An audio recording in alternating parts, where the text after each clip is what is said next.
Muzhappilangad Dharmadam beach tourism പദ്ധതിയുടെ ഉദ്ഘാടന ചടങ്ങിൽ CPM ജില്ലാ സെക്രട്ടറി KK രാഗേഷ് വേദിയിൽ ഇരുന്നുവെന്ന ആരോപണത്തിന് മറുപടിയുമായി KK രാഗേഷ് വേദിയിൽ ഇരുന്നത് മഹാ അപരാധമല്ലെന്ന് KK രാഗേഷ് പ്രതികരിച്ചു. മുഖ്യമന്ത്രി പങ്കെടുക്കുന്ന പരിപാടികളിൽ ക്ഷണം ഇല്ലെങ്കിലും മുൻ MPമാർ പങ്കെടുക്കാറുണ്ടെന്നും KK രാഗേഷ് പറഞ്ഞു. പരിപാടിയുടെ നോട്ടീസിൽ KK രാഗേഷിന്റെ പേരുണ്ടായിരുന്നില്ല. എന്നാൽ താൻ പരിപാടിയിൽ പങ്കെടുത്തത് മുൻ ജനപ്രതിനിധി എന്ന നിലയിലാണെന്ന് KK രാഗേഷ് പറഞ്ഞു. മുഖ്യമന്ത്രിക്കൊപ്പം പരിപാടിക്ക് എത്തിയപ്പോൾ സംഘാടകർ ആവശ്യപ്പെട്ടതിനെ തുടർന്നാണ് വേദിയിൽ ഇരുന്നതെന്ന് KK രാഗേഷ് പറഞ്ഞു.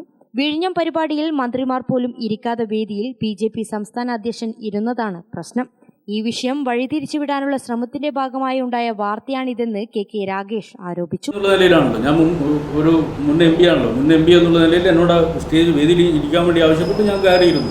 അത്രയുള്ള സാധാരണ നടക്കുന്ന ഇത്തരത്തിലുള്ള ഏത് പരിപാടിയിലും ഇപ്പോൾ നിങ്ങൾ തന്നെ ശ്രദ്ധിച്ചിട്ടുണ്ടാവും. ഇപ്പം മന്ത്രിമാരും മുഖ്യമന്ത്രിയൊക്കെ പങ്കെടുക്കുന്ന ഒരു പരിപാടിയിൽ മുൻ MPമാർ ആരെങ്കിലും അവിടെ വന്നു കഴിഞ്ഞാൽ അവരെ വിളിച്ച് വേദിയിലിരുത്തുക എന്നുള്ളത് സാധാരണ ചെയ്യുന്നൊരു കാര്യമാണ്. അല്ല, ഇതിനെ ഒരു വിമർശനമായി പറയുന്നത് നോട്ടീസിൽ പേരുണ്ടായിരുന്നില്ല എന്നുള്ളതാണ്. നോട്ടീസിൽ പേരില്ല എന്നുള്ളതുകൊണ്ട് നോട്ടീസിൽ പേരുള്ളവർ മാത്രമേ അവിടെ കയറാൻ വേണ്ടി പാടുള്ളൂ നിർബന്ധമില്ലല്ലോ. അവിടെ സംഘാടകർ എന്നോട് അവിടെ വേദിയിലിരിക്കാൻ വേണ്ടി പറയുകയാണ്. അതല്ലേ ക്ഷണം. സംഘാടകർ വേദിയിലിരിക്കാൻ പറയുന്നു, വേദിയിലിരിക്കുന്നു.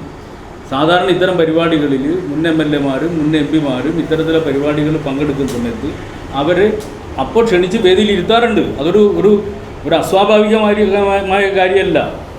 എന്നാൽ പ്രധാനമന്ത്രിയുടെ പരിപാടി അങ്ങനെയല്ല. പ്രധാനമന്ത്രിയുടെ പരിപാടി എന്ന് പറയുന്നത് കൃത്യമായി പ്രോട്ടോക്കോൾ വെച്ച് മിനിറ്റ് ടു മിനിറ്റ് പ്രോഗ്രാം തയ്യാറാക്കി അതിൽ ആരൊക്കെ പങ്കെടുക്കണമെന്ന് തീരുമാനിച്ച പരിപാടിയാണ് പ്രധാനമന്ത്രിയുടെ പരിപാടി.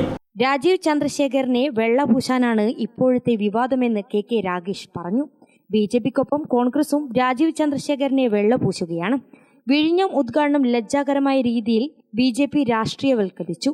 പ്രോട്ടോകോൾ പ്രകാരം സംസ്ഥാനം പറയാത്ത പേരായിരുന്നു BJP അധ്യക്ഷന്റേതെന്നും രാഗേഷ് ചൂണ്ടിക്കാണിക്കുന്നു. ഗ്രാമിക ന്യൂസ്, കണ്ണൂർ.